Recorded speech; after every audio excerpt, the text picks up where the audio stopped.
Find out what that's all about. Arrested 3 people on prostitution charges. KPTV's David Wilson joins us now live with the details. Dave?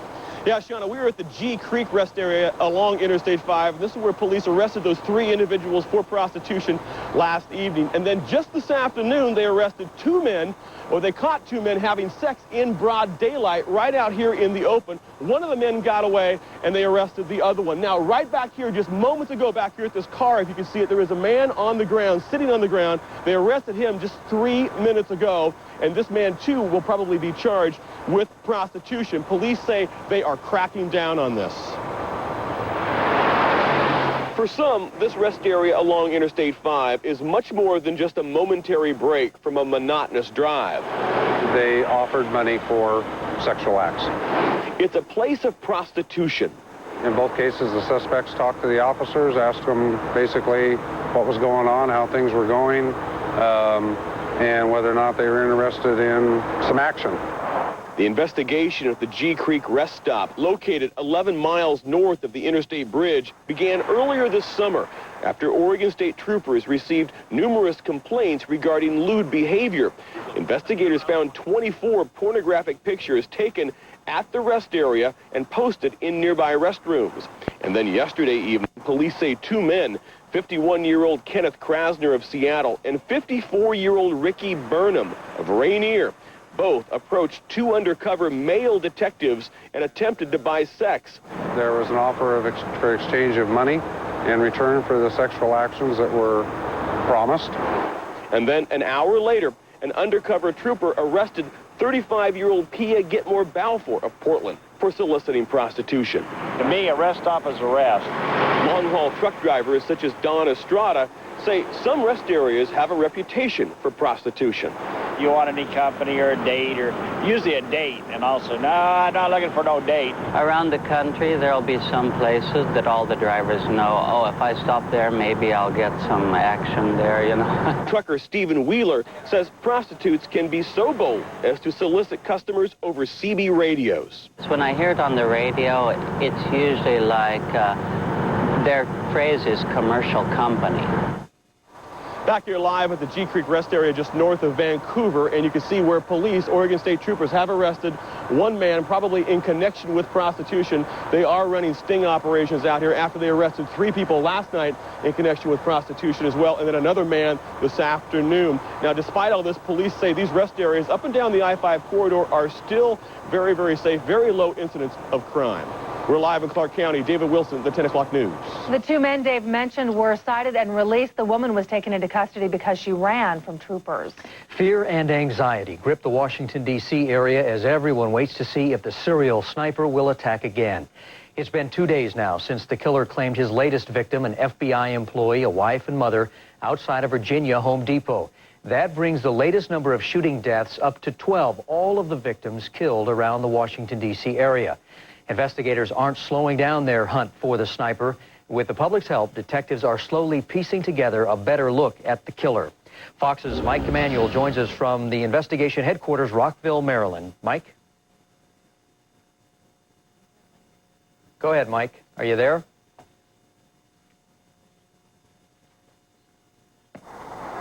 Two weeks into the sniper investigation, police are having a difficult time putting a face on these crimes. Witnesses reported seeing the Home Depot shooting of a 47-year-old woman Monday night, but they cannot agree on the features of the sniper. Some describe the killer as dark-skinned or Middle Eastern, but there's nothing consistent.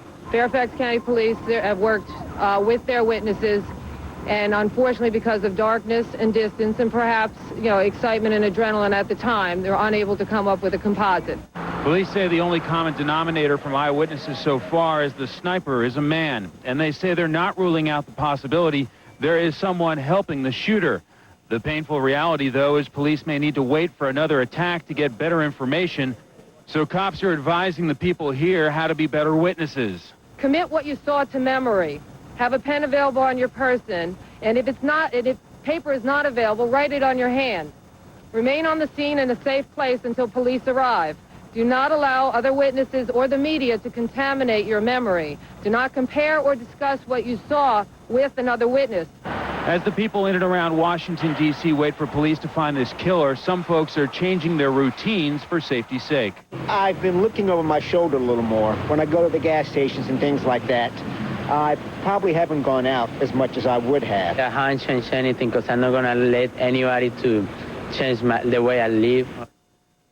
And we're back here live. It is believed the sniper had 15 to 20 minutes after the most recent shooting before major roads in the area could be shut down. Clearly, he had too much time. Kurt, back to you. All right, Mike Emanuel live, thank you. Along with police and other law enforcement agencies, the military is now helping search for the sniper. Soldiers are also setting up posts throughout the D.C. area to respond quickly to the next shooting.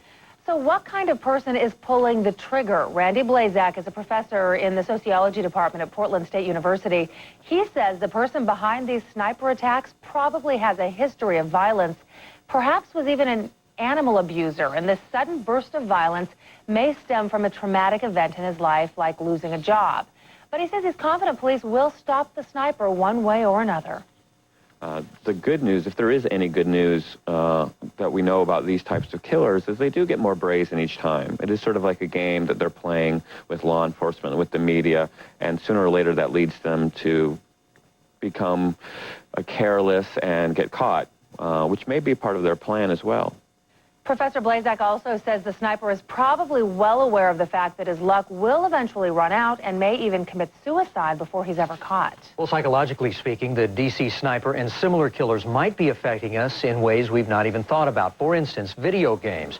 One retailer tells us interest in video games has been changing since 9/11. War games have been increasingly popular, he says, but not in the way we think.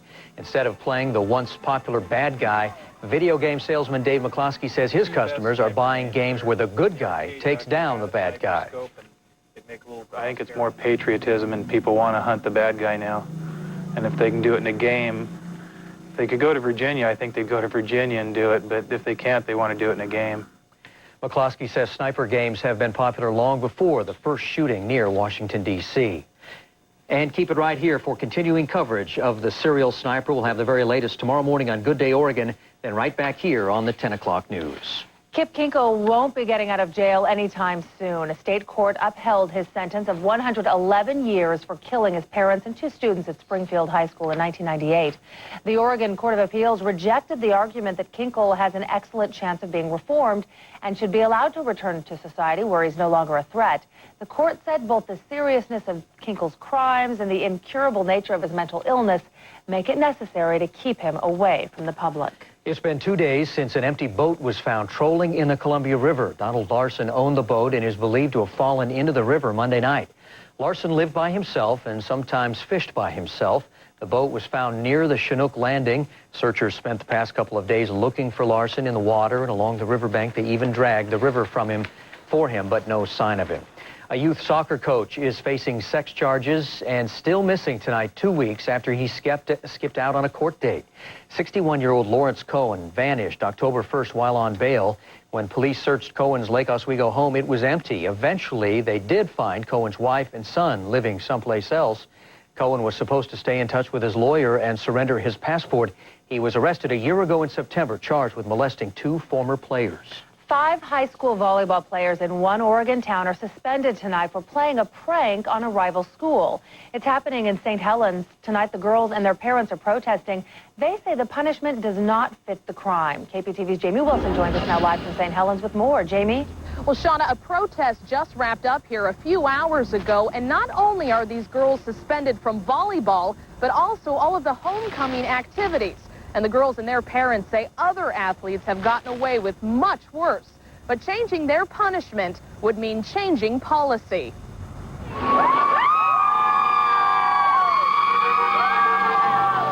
All athletes equal, play fair, equal treatment. Protest messages from the St. Helens volleyball team after 5 girls are suspended for stealing clothes at Milwaukee High School.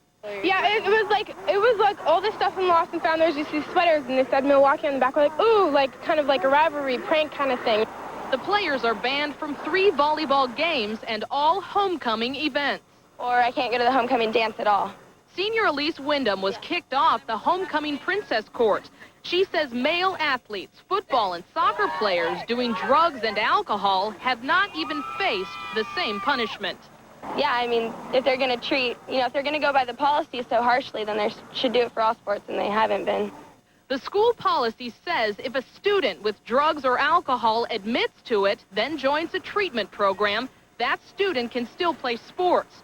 And a student caught stealing will be banned from extracurricular activities for 15 school days. I think the policy was cut and dry. There wasn't a lot of flexibility that an administrator could use in this case. It's stated very clearly in the handbook, and they followed it. My whole goal is to make sure that this policy is changed. Connie Wyndham is fighting back. She says the policy discriminates against her daughter and certain team players. We're saying is it's unfair and it's harsh punishment for such a silly thing. For now, the St. Helens volleyball team is 5 players short, hoping school leaders will change their minds. Back live here in St. Helens. Now, there are only 3 volleyball games left until the state playoffs, about a week and a half until homecoming, and some of the girls tell me they are appealing their punishments. Live in St. Helens, I'm Jamie Wilson, the 10 o'clock news. The St. Helens superintendent says the school board does review policies often to make sure they still make sense. Coming up, caught on tape, an Oregon teenager getting a beating on his school bus. We have the story. It is dangerous, it is radioactive, and those allowed to use it have no idea where it is. Coming up, this dangerous piece of construction equipment, a thief may not even know he stole it. Also, they may be fun, but could roller coasters leave a permanent mark on your brain? We have the latest study in HealthCast. And I'm meteorologist Rod Hill. We did it. That's the big story today. The high temperature officially at PDX, 80 degrees. Not only is that a record for today's state, it becomes the latest in the season that we've ever been so warm. So 2 records, if you will. The morning low is 47. Guess what? The weather pattern is beginning to change. Details coming up in my pinpoint forecast. John Walsh chases the Washington Sniper on a special Thursday edition of America's Most Wanted. Get the latest news updates, and your tips could help end this reign of terror. Someone out there has the information we need to stop this psycho. America's Most Wanted, the Washington Sniper. Thursday at 9 on Fox 12 Oregon. The power of GMC. Nothing from nothing beats nothing. Nothing beats the power of zero down payment. Zero payments till January 2003 and 0% financing on every new GMC. Nothing from nothing leaves nothing. You gotta have something. Get any new GMC with zero down payment. Zero payments till January 2003 and 0% financing. Upgrade to professional grade. See the pros at your GMC dealers before it all ends October 31st. It makes no sense. They're actually cutting school funding and shortening the school year. That's not the way to improve education. We've got to get parents more involved, give teachers the resources that they need, and hold schools accountable for the results. And if we cut wasteful overhead and bureaucracy, we can put $80 million more into the classrooms for teachers, books, and supplies. I don't think you can tax first and ask for accountability second. It's just common sense. The last dry city in Oregon considers changing a 19th century law so they can belly up to the bar. Details coming up on the 10 o'clock news. Come on, we need this. I need this cell. Good morning, ma'am. Care for some fine homemade jam? Is this some kind of scam? No scam, ma'am. Just jam. There's the tomahawk jam, the windmill jam, and my favorite,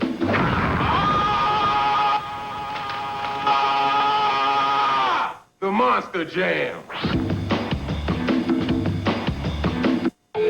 Turning raw metal into pure gold isn't easy, unless it's Chevy Truck Month with 0% APR, 0 down payment. 0 payments on every new 02 and 03 Chevy truck in stock until 2003. Plus, right now, get $500 bonus cash. It's a new gold rush. Stake your claim. 000 plus 500 bonus cash ends October 31st. Tomorrow on Good Day, Oregon. Rats don't stand a chance. Check out the best traps, baits, and glue boards to rid your home of those pesky rodents. Tomorrow on Good Day, Oregon. Quick clarification now about a story we brought you at the top of our newscast involving a prostitution sting being done at a rest area north of Vancouver. That sting being done by the Washington State Troopers, not the Oregon State Police. Sorry about the confusion there. Now on to other news. A group of boys beat a 12-year-old student on a school bus while the driver did nothing, and it was all caught on tape. It happened in Eugene. This surveillance tape showing the beating, which went on for 10 minutes. The boys took turns hitting and kicking Casey Woodruff, and if you look closely, you can see the driver's head in the lower right corner of the screen. The district says it will take action against the driver. The boys involved in the beating have been suspended. Woodruff is now being schooled at home. There is serious concern tonight over a car thief and anyone who may come in contact with him. That's because there was radioactive material inside the stolen pickup truck. It was taken from Southeast Portland. KPTV's Ryan Deal is live with a safety alert. Ryan?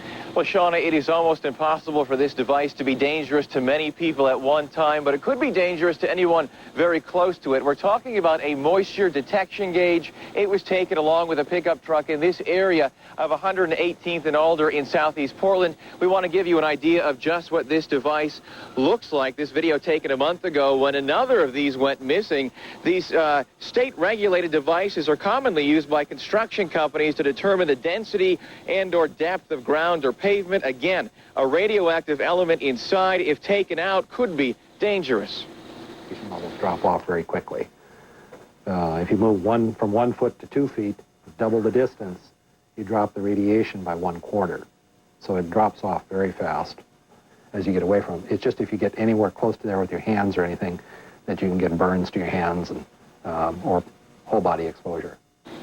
Now here is a description of that stolen vehicle. It is a 1987 Toyota 4Runner with Oregon plates YXV425. Again, now this radioactive material is housed in a very bright yellow container. It's clearly marked radioactive, and we're told if you see it or come in contact with it, stay away and call 911. We're live in Southeast Portland. I'm Ryan Deal, the 10 o'clock news. Last month, the device lost was recovered without incident. You may remember it fell off a truck. An off-duty firefighter found it and returned it to the company that lost it. Oregon says Enron violated state laws during the Western energy crisis back in 2001, and the state has now filed a complaint against Enron, claiming it manipulated the power market back then. If true, the company would have violated Oregon antitrust laws. The state says Enron owes Oregon lots of money because of it. Enron filed for bankruptcy, though, in December. Police have busted a pair of car prowlers, and you may have been one of their victims. Early Tuesday morning, deputies arrested 2 men they believe are connected to several recent car break-ins at the Bull Mountain area. 23-year-old Ryan Wenning of Salem and 26-year-old Thomas Foster Jr. of Lyons are charged with unauthorized entry into a motor vehicle and 2 counts of theft.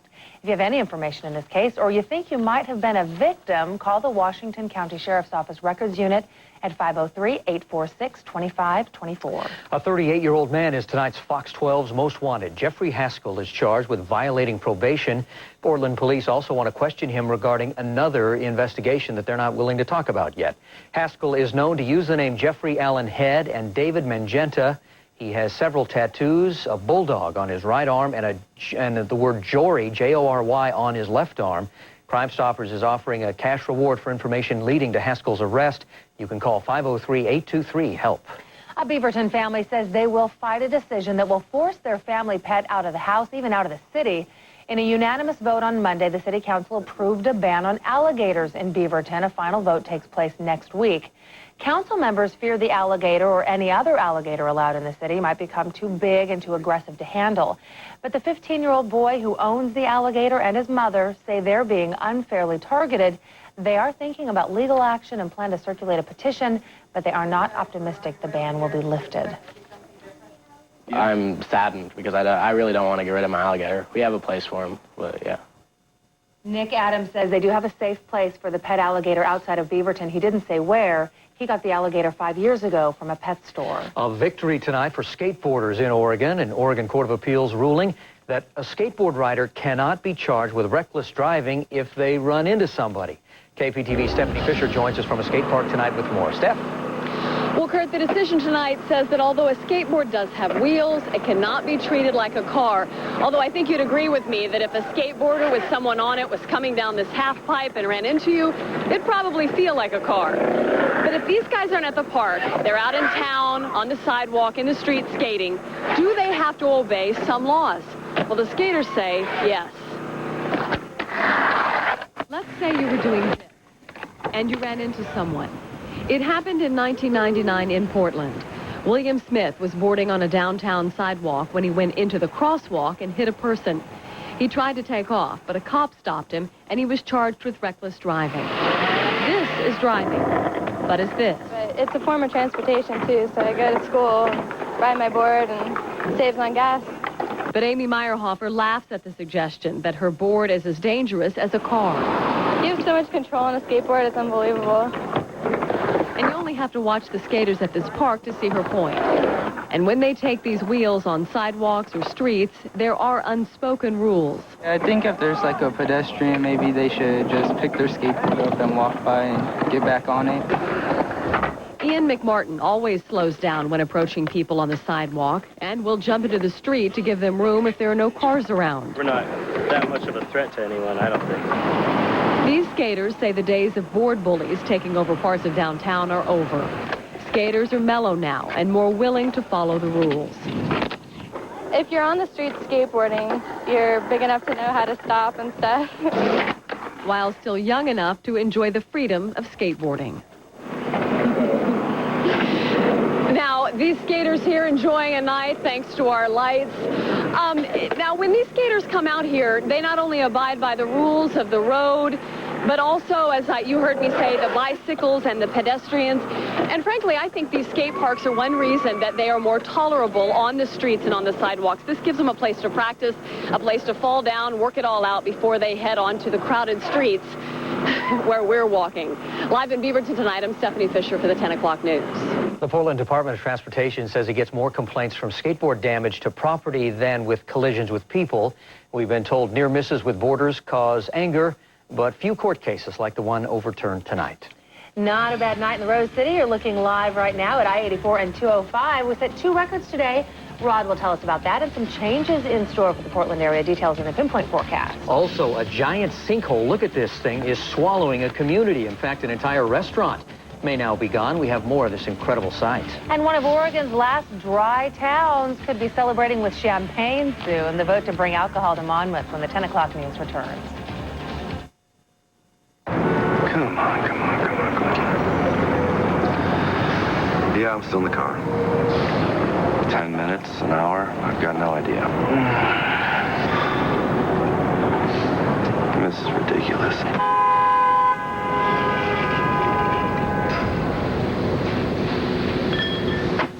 Can't wait to get your new Jetta? With offers like this, why would you?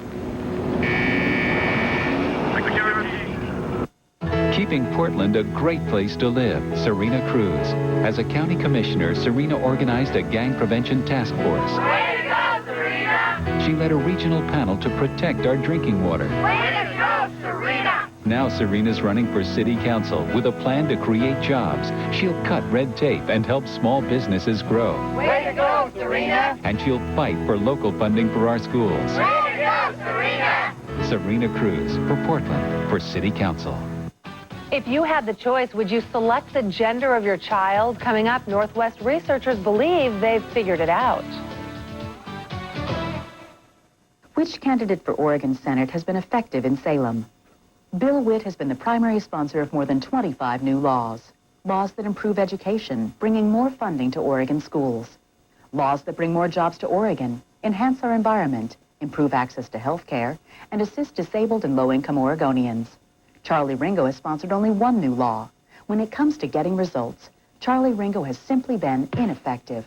Bill Witt for Oregon Senate. Experienced, effective. Tonight's weather report on the 10 o'clock news is brought to you by American Family Insurance. All your protection under one roof. Look in the white or yellow pages and call today. Ron and Tamara Wegleitner, their farm has been insured with American Family for 2 generations. We work hard out there. Trust is a big thing to us. If we ever needed them, American Family would be there. The farm's our life. It's everything we have. All your protection under one roof.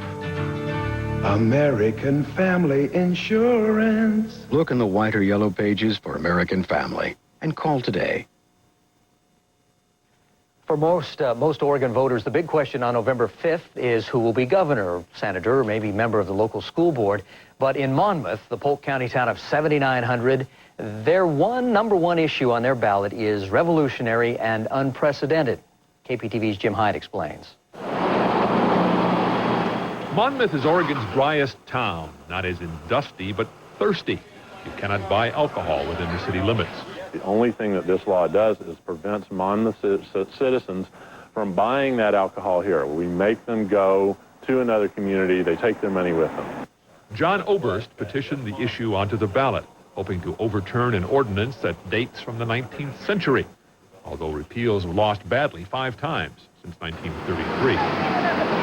Still, Monmouth's changed. The Teachers College has grown into a university. Is it only a matter of registering more students to vote and standing by for the first pub opening? Monmouth, for the past number of years, has been very financially stagnant. There's been very little growth in what's going on. We've seen businesses come and go, but we haven't seen much growth. With the sale of beer and wine, it's instant money. The vote is not about college kids and beer or even the evils of drink. Most people in Monmouth say it's an economic issue. Downtown is not what you'd call vibrant, and the grocery store has been closed for 2 years. The convenience store across the city limit line in Independence, Oregon, sells enough beer to fuel many a party in Monmouth. But for some, any alcohol sales can be too much. My brother, a couple years ago, he wrapped himself around the oak tree because he was drinking and driving. I ain't no longer gonna see him. Many in Monmouth remain publicly mum on the issue. The town's looked clean, quiet, and non-alcoholic since 1859. And no one's predicting certain change after this November 5th. Jim Hyde, the 10 o'clock news. By the way, that initiative would allow only beer and wine to be sold. 2 Portland police officers have been recognized for their commitment to the elderly. Officers Gloria Lewis and Judy McFarland were presented with the Gatekeeper Awards in front of fellow officers and community leaders today. Lewis and McFarland were chosen for their tireless efforts to prevent elder crimes and provide services to the victims of these crimes. The presentation comes on Elder Abuse Awareness Week. After today, Clark County will be more prepared in the event of an earthquake. Dealing with is an earthquake at a 6.8 magnitude. And this is as close as it gets to the real thing, folks. Disaster in Clark County. More than 40 agencies gathering in Vancouver today for an earthquake drill. Their scenario, you heard, a 6.8 magnitude quake striking the area, causing fires and power outages. People are dead, people are hurt, bridges have collapsed, and roads are demolished. A very frightening but very elaborate dress rehearsal. Could it really happen, though? We have a very ambitious group of design team members who created a very strong impact from a 6.8 earthquake. We're seeing a lot of structure collapses that we would probably not realistically see in a 6.8, but we could very easily see in an 8.8 or a 9.2 magnitude quake, which we're certainly at risk for. Planners have been working the past 6 months to coordinate this exercise. They want to make sure everyone's on the same page in case of a real natural disaster. Well, we set a couple of records in the weather department today. Yeah, but Rod, you say some changes are on the way. Yeah, changes. Does that mean raindrops finally falling? Boy, or we do. Find out in my pinpoint forecast. All right, it's happened again. A case of drinking and flying. We have more on what seems to be a disturbing new trend coming up. And a horse in a bit of a problem. You won't believe what it took to rescue this animal. Details just ahead. Bill Bradbury, raising taxes on working women. What's he thinking? Doesn't he understand?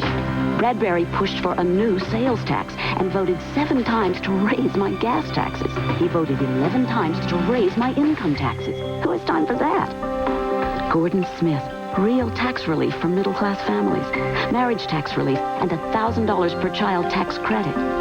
Gordon Smith, tax relief and time to breathe. Bill Bradbury, higher taxes.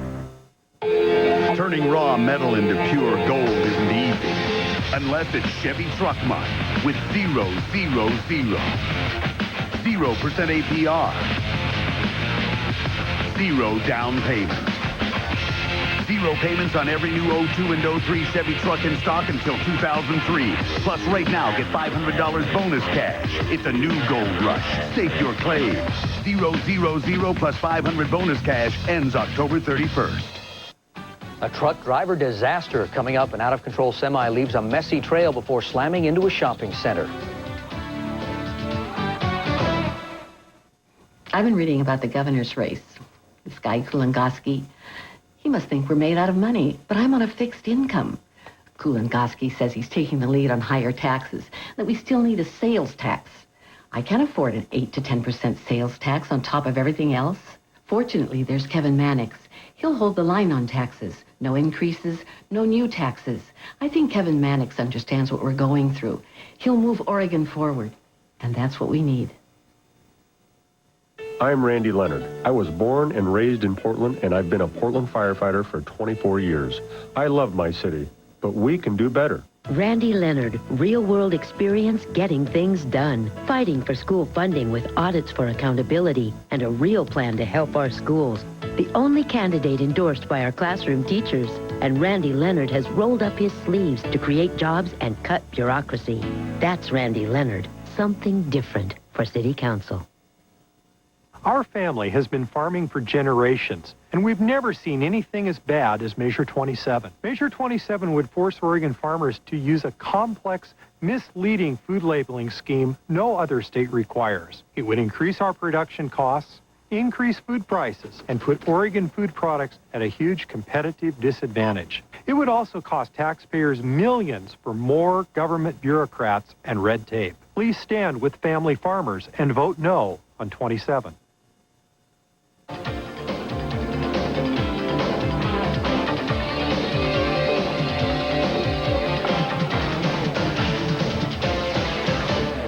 Oregon is the hungriest state in the nation. The Oregon Food Bank chose World Hunger Day today to announce that more people go to sleep hungry in Oregon than in any other state in the nation. The food bank says the hunger problem is especially bad here because of the state's high-priced housing market and the growing gap between the rich and poor. But we're really hearing from agencies statewide that they're really stretched in trying to meet that need with 720,000 people eating out of emergency food boxes in Oregon and Clark County last year. The food bank collected 55 million pounds of food last year. That's an increase of 16% over the previous year. Most of it was donated by private industry, but the food bank expects to need even more food this year, and they're counting on you to help. Dozens of people with disabilities got a taste of what it's like to work at PGE. They job shadowed employees as part of National Disability Mentoring Day. It gave the shadowers a chance to explore new career paths and get information about job opportunities at PGE, while mentors got a chance to experience the workplace from a disabled person's perspective. In news from around the Northwest tonight, more bad news for Boeing. The aviation giant reported a 43% drop in third quarter earnings.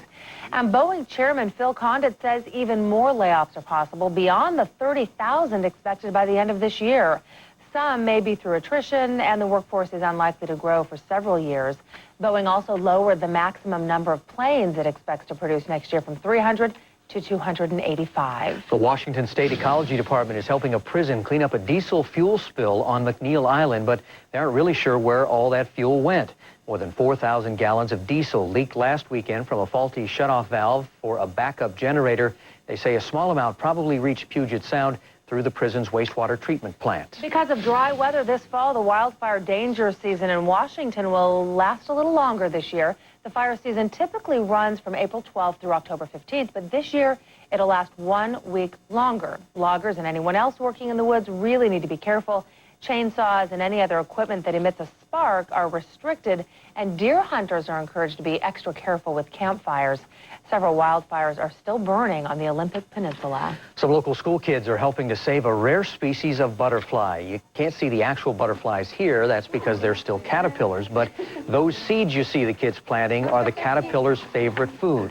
With a little TLC from these Markham Elementary 5th graders, the blue violets will help transform the caterpillars into beautiful silver spot butterflies. The orange things are goldfish parts. The Oregon Zoo has been raising these caterpillars for 2 years or 3 years, and we need lots of violet plants for next year's caterpillars. I have almost 2,000 little baby caterpillars that are overwintering in a refrigerator, and we're going to raise them next summer to send back out to the coast. Anderson says exposing kids to nature at a young age will encourage them to become involved in conservation throughout their lives. Rod Jones, this is Weather Boy. We're getting spoiled, Rod. Sure are. Yeah, we are. It's beautiful out there. We did it yesterday. I mean, yesterday we came close, 79 today. We did do it 80, and we talked. It's the latest in the season we've ever been up into the 80-plus zone. New record. Yeah, so new record. Kind of cool. Will it continue to last? Well, of course not. But take a look at what we did today. Changes are coming, and I'll cover that. The numbers that I put in that purple color are new records for today's date, including Astoria at 77. Of course, here in Portland, Salem at 83, and Eugene at 81 degrees. Some records around the metro area include Hillsborough at 80 degrees, Portland at 80. It was just a gorgeous day. Estacade 85. Boring had 80. Chota had 77 up in Vancouver. It was 81 degrees. Wow. Changes do start coming our way a little bit tomorrow. Now, Kurt and Sean, I want you guys to watch. Sometimes they don't watch me. I don't know. But we want you to watch this. We want you to watch this map. Sean is going, yes. I'm watching. Because I want to give you a taste of something that, okay, I'm told that my mic is rubbing on my jacket. Is that right? I don't know what I can do about that, but bear with me here. Okay. This is a model that I look at as a forecaster, and just kind of gives you a taste of what we look at to help determine what's coming up for the next 7 days. I thought this was kind of cool because it illustrates it beautifully. This white stuff is cloudiness. So notice today we're dry, and the arrows say we have the east wind flow. Now, tomorrow we stay dry, but notice the arrows by afternoon, they start coming in from the west. Sure enough, we start to cool back down finally tomorrow, but still a good day. And as we come into Friday, we've been talking about this for the last 4 or 5 days, you see the white starts to enter in. We really start to get more of a marine flow coming in. Cloudiness starts to come in. We have that mix of clouds and sun with much cooler temperatures throughout the weekend. Last night I told you maybe some rain coming our way Monday, Tuesday, but here we are on Tuesday, and now the models are changing. They're putting us back into a dry zone with our next decent chance for rain, maybe not all the way until next Thursday. This little dip right here, troughing in the arrows, kind of curving around. That's a cold front, and this would be a good one if it's right. But we're in that time of the year where the odds of the models being exactly right a week out is not very good. But I thought that was kind of cool just to give you a flavor of what we look at as forecasters. Did you guys like that? Yes. Yeah, they're just trying to make me feel good. 59 degrees, it's clear outside. Dew point's 49, relative humidity 69%. A beautiful night. We'll stay well above the freezing mark across the region again by tomorrow morning. Perfectly clear, except for the exception of, see these clouds from the earlier visible satellite pictures showing up along the Oregon coast? That'll be one of the things we're watching tomorrow. Cloudiness moving up the Oregon coast as our east wind flow gives way to this developing southwest flow. Here we are at 2 o'clock in the afternoon. Sunshine elsewhere away from the coast, but again, that flow switching from east to southwest will help keep our temperatures down just a little bit. And here's something I want to start doing a little bit more of, showing you what's going to be different tomorrow than it was today.